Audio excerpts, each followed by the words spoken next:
Jika kalian tumbuh di tahun 2000-an atau menjadi mahasiswa di era itu, ada satu benda yang mungkin pernah menemani malam-malam begadang kalian menyusun skripsi.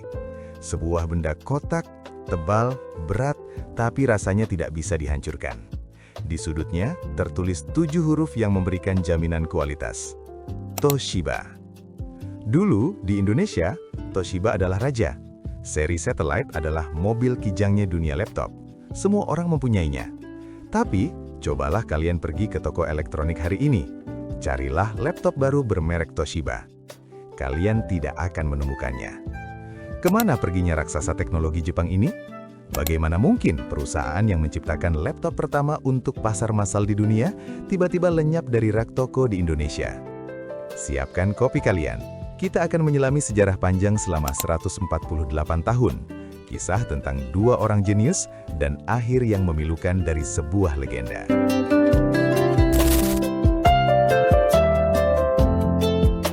Untuk memahami kenapa Toshiba begitu besar, kita harus mundur jauh ke belakang. Bukan ke tahun 90-an, tapi ke abad ke-19. Kisah ini dimulai dari 2 orang pria yang tidak saling mengenal, namun ditakdirkan untuk mengubah wajah Jepang. Orang pertama adalah Tanaka Hisashige. Dia dijuluki Thomas Edisonnya Jepang, bahkan sebelum Edison terkenal. Tanaka adalah seorang penemu gila. Dia membuat boneka mekanik karakuri yang bisa memanah dan menulis kaligrafi dengan sistem pegas yang rumit. Pada tahun 1875, Tanaka mendirikan pabrik telegraf bernama Shibaura Seisakusho yang menjadi cikal bakal separuh jiwa Toshiba. Orang kedua adalah Fujioka Ichisuke. Dia adalah bapak listrik Jepang.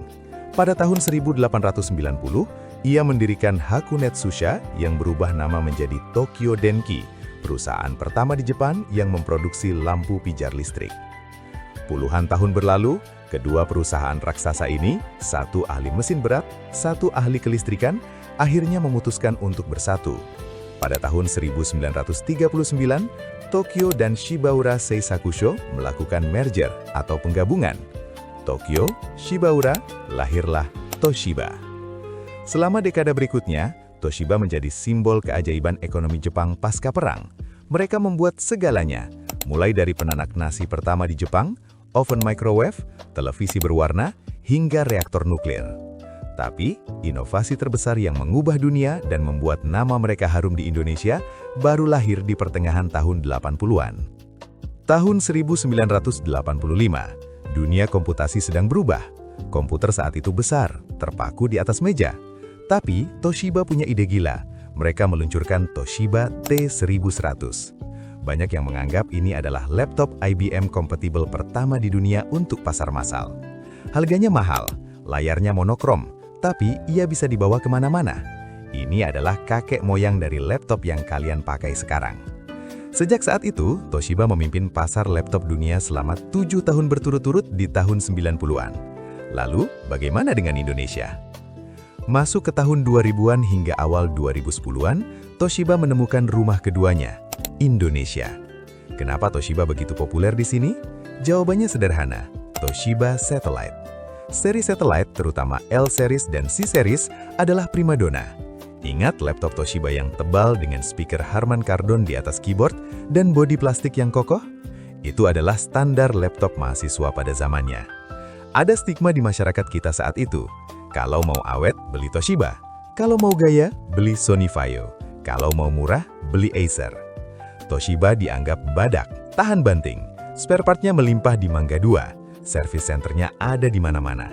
Bahkan, seri Toshiba Cosmio menjadi impian para gamer sultan pada masanya sebelum ada ROG atau Legend. Di sisi lain, para pebisnis di Sudirman menenteng Toshiba Portage yang tipis dan elegan. Penjualan mereka meledak. Indonesia adalah salah satu pasar Toshiba terbesar di Asia Tenggara. Rasanya mustahil brand sekuat ini bisa runtuh. Namun, di balik layar kilau penjualan laptop, badai besar sedang terbentuk di kantor pusat mereka di Tokyo. Kehancuran Toshiba tidak terjadi dalam semalam. Itu adalah kombinasi dari arogansi, nasib buruk, dan kebohongan. Tahun 2015, bom waktu itu meledak. Dunia digemparkan oleh berita. Toshiba melakukan skandal akuntansi besar-besaran. Selama 7 tahun, para eksekutif puncak Toshiba menekan bawahan mereka untuk memalsukan laporan keuangan. Mereka mencatat keuntungan yang sebenarnya tidak ada. Jumlahnya fantastis. Profit digelembungkan hingga 1,2 miliar dolar AS atau sekitar 18 triliun rupiah. Kenapa mereka melakukan ini? Karena budaya kerja yang toksik. Bawahan tidak boleh berkata tidak pada atasan. Ketika target penjualan laptop dan elektronik mulai menurun karena saingan dari Taiwan, Asus, Acer, dan Korea, Samsung, manajemen memaksa angka tetap terlihat bagus di atas kertas. Kepercayaan publik hancur, saham anjlok, tapi itu belum seberapa. Pukulan yang mematikan sebenarnya datang dari ambisi mereka di bidang energi nuklir. Pada tahun 2006, Toshiba membeli perusahaan nuklir Amerika Westinghouse dengan harga sangat mahal. Mereka bertaruh bahwa masa depan dunia adalah energi nuklir. Sayangnya, takdir berkata lain. Bencana Fukushima 2011 terjadi. Dunia ketakutan pada nuklir. Proyek-proyek Westinghouse macet total. Kerugian membengkak hingga miliaran dolar. Toshiba bangkrut secara teknis. Untuk bertahan hidup, mereka harus melakukan hal yang paling menyakitkan, menjual organ tubuh mereka satu persatu. Ibarat kapal yang karam, kapten harus membuang muatan agar tidak tenggelam. Divisi sensor kamera dijual ke Sony, divisi peralatan medis dijual ke Canon, divisi TV dijual ke Hisense dari China, divisi chip memori yang sangat menguntungkan dilepas menjadi perusahaan baru bernama Kioxia. Lalu, bagaimana dengan divisi laptop? Anak emas yang dulu merajai Indonesia? Di Indonesia, sekitar tahun 2015-2016, kita mulai melihat tanda-tandanya. Laptop Toshiba mulai jarang terlihat, model barunya sedikit, service center mulai tutup, distributor mulai angkat tangan.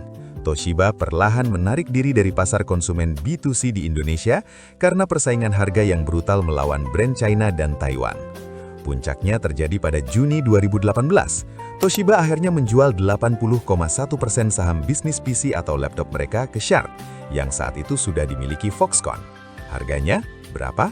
Hanya 36 juta dolar. Bayangkan, perusahaan yang mempelopori industri laptop dunia dijual seharga kacang goreng bagi ukuran korporasi. 2 tahun kemudian, pada Agustus 2020, Toshiba menjual sisa saham 19,9%-nya ke Sharp. Saat itulah, nama Toshiba resmi dihapus dari dunia laptop. Merek laptop itu kini berganti nama menjadi Dynabook. Jadi, jika kalian bertanya, Bang, laptop Toshiba masih ada nggak sih? Jawabannya, tidak ada, tapi ada. Namanya bukan lagi Toshiba, tapi Dynabook. Di Indonesia, Dynabook masih beredar, tapi pasarnya sangat niche. Mereka lebih fokus ke pasar korporat, B2B atau business to business, bukan lagi mengejar mahasiswa atau gamer seperti zaman satelit dulu.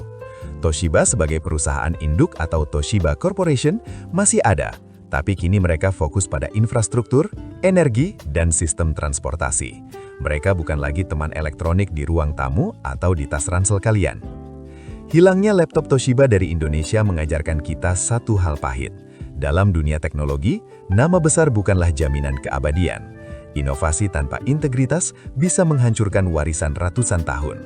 Bagi Gen Z, nama Toshiba mungkin hanya terdengar seperti merek AC atau kulkas nenek kalian. Tapi bagi kita yang pernah merasakan beratnya menenteng Toshiba Satellite L Series di dalam tas, atau merasakan hangatnya palm rest saat mengerjakan tugas akhir, Toshiba bukan sekedar merek. Ia adalah saksi bisu perjuangan masa muda kita.